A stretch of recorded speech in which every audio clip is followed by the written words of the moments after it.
देखिए, आज हम लोग पढ़ेंगे 12th क्लास का हड़प्पा हड़प्पा सभ्यता यानी हड़प्पा संस्कृति के बारे में। तो सबसे पहली बात आपको ये बता देते हैं कि देखिए, हड़प्पा संस्कृति का खोज कब हुआ था, कैसे हुआ था, क्यों हुआ था, किस कारण से हुआ था। दरअसल क्या हुआ था, जब रेलगाड़ी पटरी बन रहा था उस समय ईंटा घट गया। तो मजदूरों ने खोजते खोजते खोजते खोजते आगे गया तो देखा कि एक मैंने जगह पड़ा हुआ है जहाँ से बहुत सारा ईंटा वहाँ पे था। तो उसी जगह पर देखा तो फिर वहाँ पे बहुत सारा हलाल गोल हुआ। तो फिर वहाँ पे से जिन्होंने वहाँ पे जाकर सब कुछ पता लगाया तो उन्होंने हड़प्पा के बारे में खोज किया। तो हम लोग आज पढ़ेंगे उसी हड़प्पा के बारे में, जो कि पूरा मतलब जिसका समझिए कि भारत का सबसे बड़ा स्थल उसी हड़प्पा में पाया जाता है।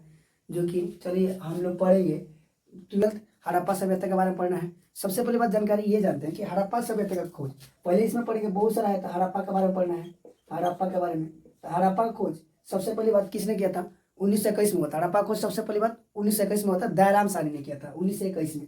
हड़प्पा खोज कब हुआ था? 1921 में। किसने किया था? दयाराम साहनी ने। किसने किया था बाबू? दयाराम साहनी। हड़प्पा 21 में किसने किया था? दयाराम साहनी ने किया था। उसके बाद ये किस नदी किनारे था? ये किस नदी किनारे? तो रावी नदी किनारे। किस नदी किनारे? रावी नदी किनारे। किस नदी किनारे जी? रावी नदी। याद रखिएगा, हड़प्पा किस नदी किनारे? तो रावी नदी किनारे सर्वप्रथम।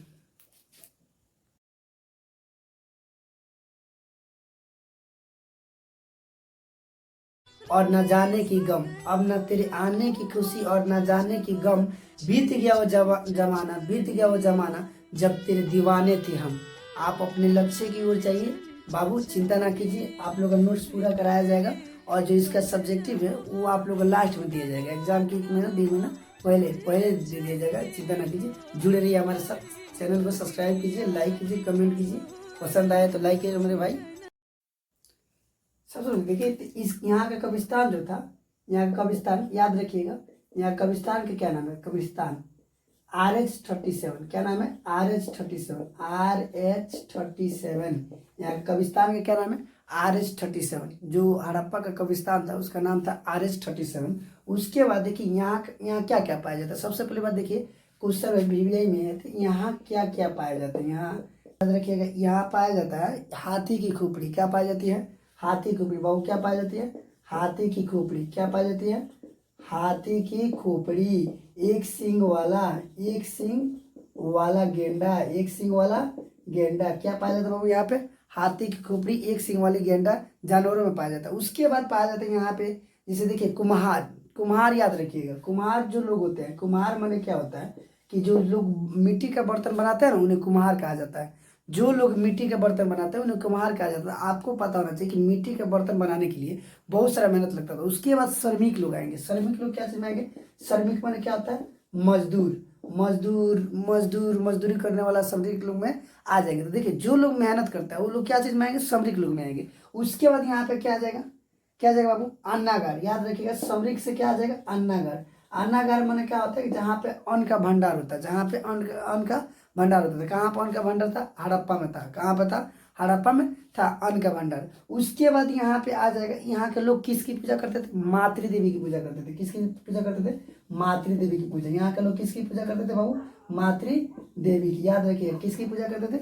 हड़प्पा वासी किसकी पूजा करते थे? मातृ देवी की पूजा करते थे। उसके बाद यहाँ क्या पाया था? ओखली।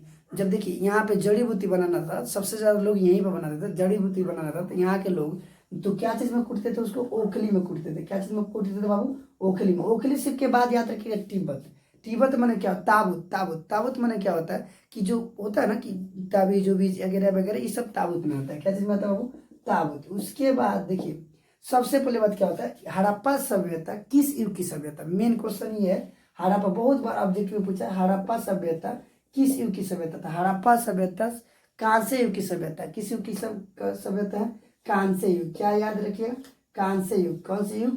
कांस्य युग। हड़प्पा सभ्यता किस युग की सभ्यता है? कांस्य युग की सभ्यता। याद रखिएगा, हड़प्पा सभ्यता कांस्य युग की सभ्यता। संस्कृति व्यापार पर आधारित है। हड़प्पा का संस्कृति किस पर आधारित है? व्यापार पर आधारित है। क्या चीज पर आधारित है जी? व्यापार। व्यापार किसकी? व्यापार। हड़प्पा की संस्कृति किस पर आधारित है?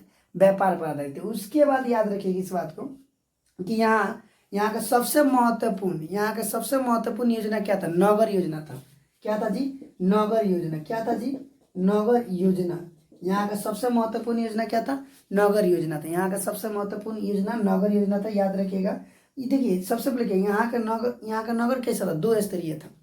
जो हड़प्पा का था, यहाँ का नगर 2 स्तरीय था। हड़प्पा का नगर कैसा था? 2 स्तरीय था। यहाँ हड़प्पा का नगर कैसा था? 2 स्तरीय था हड़प्पा का नगर। उसके बाद क्या होता है, यहाँ की बस्तियों से लगभग 2000 से अधिक की सिलकड़ी की मुद्राएं पाई गई थी। यहाँ के बस्तियों से लगभग 2000 से अधिक सिलकड़ी की मुद्राएं पाई गई थी। पूछेगा ऑब्जेक्टिव में कि जो हड़प्पा से कितनी सिलकड़ी की मुद्राएं पाई गई थी, तो 2000 से अधिक मुद्राएं पाई गई थी। कितनी की पाई गई थी? 2000 से अधिक मुद्राएं पाई गई थी। कहाँ से जी? हड़प्पा से। कहाँ से पाई गई थी? हड़प्पा से पाई। क्या चीज की मुद्राएं पाई गई थी? सिलकड़ी, याद रखिएगा, सेलखड़ी कितनी पाई गई थी? 2000 से अधिक। कितनी पाई गई थी बाबू? 2000 से अधिक पाई गई थी। सबसे पहले बात याद रखिएगा कि यहाँ नगर प्रशासन था। यहाँ का प्रशासन क्या था? नगर प्रशासन था। यहाँ का प्रशासन नगर प्रशासन था। उसके बाद इसका क्षेत्रफल कितना था? 12,99,000। यहाँ का क्षेत्रफल कैसा था? 12,99,600 किलोमीटर स्क्वायर था। देखिए हड़प्पा का क्षेत्रफल कितना था? 12,99,000। हड़प्पा का क्षेत्रफल कितना था? 12,99,600 स्क्वायर किलोमीटर स्क्वायर था। कितना से? किलोमीटर स्क्वायर था। कितना? 12,99,600 किलोमीटर स्क्वायर था। कहाँ का स्क्वायर बता देते हैं आपको। सबसे पहले देखिए कि ये जो था ना, ये मतलब समझिए कि अपना बिहार से बड़ा था। बिहार से काफी ये बड़ा था। अपना बिहार के कितने हैं तो आप जानते हैं कि बाबू हड़प्पा में कौन चक्की पाई गई थी? औतल चक्की। कौन चक्की? औतल चक्की का खोज किसने किया था? औतल चक्की का खोज किसने किया था? तो मार्को ने किया था। किसने किया था? अर्नेस्ट मार्को ने किया था। किसने किया था?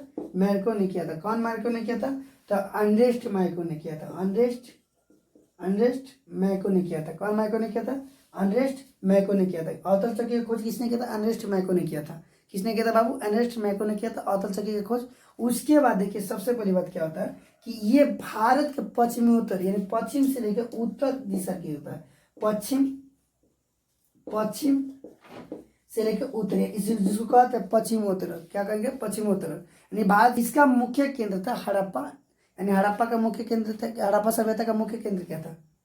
ऑब्जेक्टिव में पूछेगा या सब्जेक्टिव में पूछेगा। हड़प्पा सभ्यता का मुख्य केंद्र क्या था? तो हड़प्पा सभ्यता का मुख्य केंद्र था हड़प्पा, मोहनजोदड़ो, लोथल, चाहुंडू। ठीक है ना, ये था इसका मुख्य। बहुत सारा था। उसके यहाँ का प्रमुख बंदरगाह। अब हम जानेंगे बंदरगाह का मतलब क्या होता है। पहली बात, आप नोट्स की चिंता ना करें। नोट्स इसके मैंने भेज दिया जाएगा लास्ट में। इसका पूरा है ना, नोट्स लिख कर भेज दिया जाएगा। उसमें से आप चाहते हैं तो नोट्स कर सकते हैं, लिख सकते हैं।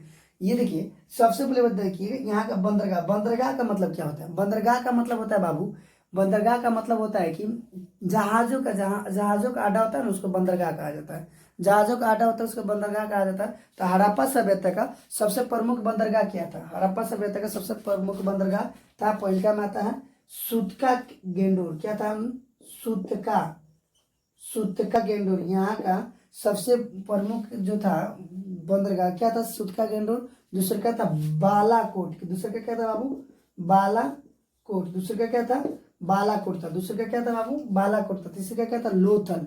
तीसरा का क्या था बाबू? लोथल। यहाँ का तीसरा का बंदरगाह क्या था? लोथल था। उसके बाद क्या था बाबू? रंगपुर था। क्या था? रंगपुर। उसके बाद क्या था? रंगपुर था। देखिए चिंता करने की बात नहीं, इसकी नोट्स आपको मिल जाएगी। उसके बाद तीसरा क्या था? रंगपुर था। और चौथा क्या था? प्रभास पाटन था। क्या था जी? प्रभास पाटन था। सबसे पहले बात याद रखिएगा कि कोई पूछता है कि जो होता है बंदरगाह का अर्थ क्या होता है, तो बंदरगाह का अर्थ होता है कि जहाँ शिपों का आवाज, जहाज मतलब जहाज होता है, जहाँ जहाजों का अड्डा को बंदरगाह कहा जाता है। जहाजों का अड्डा को बंदरगाह कहा जाता है। तो सबसे पहले याद रखिएगा कि हड़प्पा सभ्यता का प्रमुख बंदरगाह क्या था? तो सूतका गेंडोर था। क्या था बाबू? सूतका गेंडोर था, याद रखिएगा सूतका गेंडोर। उसके बाद बालाकोट। क्या था? बालाकोट। तीसरा में क्या था? प्रभास पाटन। चौथा में था रंगपुर। पांचवा में था लोथल। समझ गए? इसका क्षेत्रफल कितना था? हड़प्पा का क्षेत्रफल कितना था जी? 12,99,600 किलोमीटर स्क्वायर था। हड़प्पा का खोज कब हुआ था? 1921 में हुआ था। किसने किया था? दयाराम साहनी ने किया था। ठीक है, सबसे पहले बात आप याद रखिएगा इस बात को